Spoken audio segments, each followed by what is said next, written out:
Yan po, maghihiwa ako ngayon ng isda na galing sa dagat na namimit nila kahapon. Ay, grabe.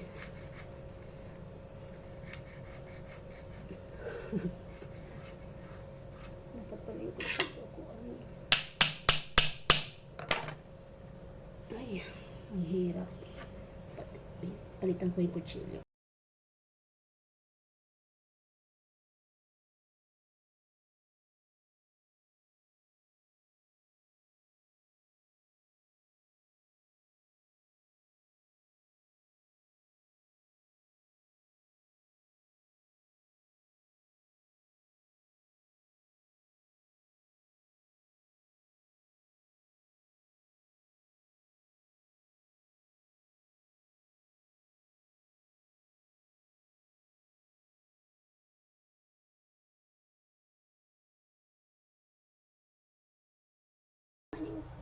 Berks, naglinis ako ng isda na huli ng amo ko doon sa Jurong.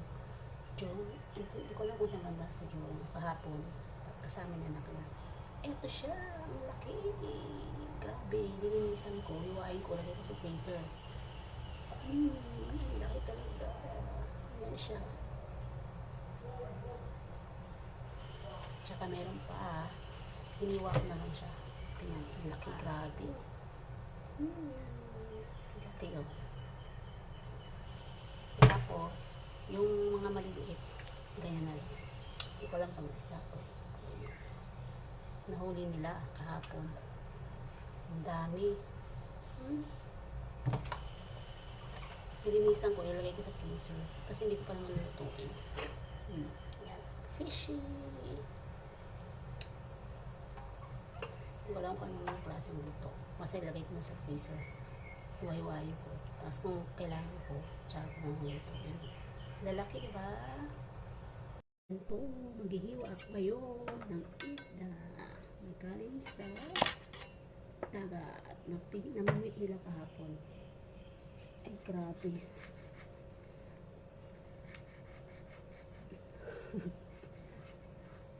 Napapalikot ako ano. Ay, ang hirap. Palitan ko yung kutsilyo.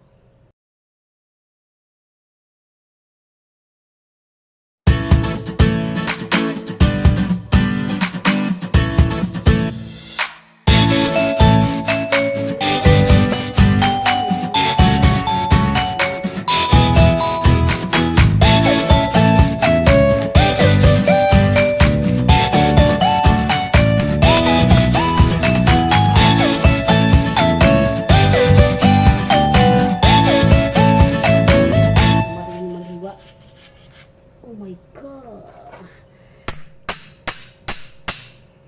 Hirap hiwain. Yun. Yun na. Yes! Nahiwa ko na. Ang laki kasi. Kapal. Grabe. Hindi ko lang pang isda to.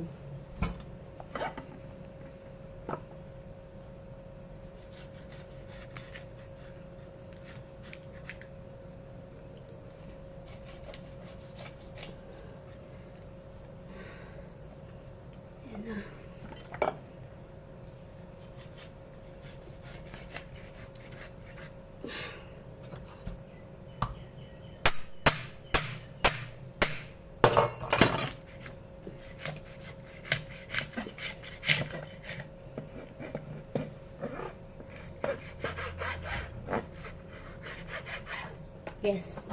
Pangatlo. Ayan. Hindi ko alam paano paghiwa.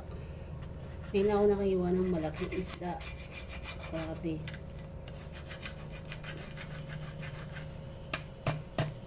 Pag na grabe. Hirap palang maghiwa ng isda. Malaki.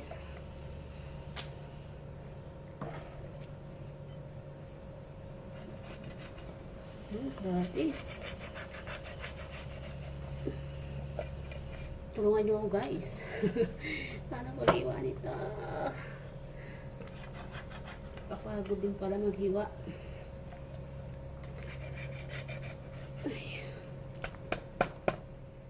See you guys, tapusin ko na to. Okay?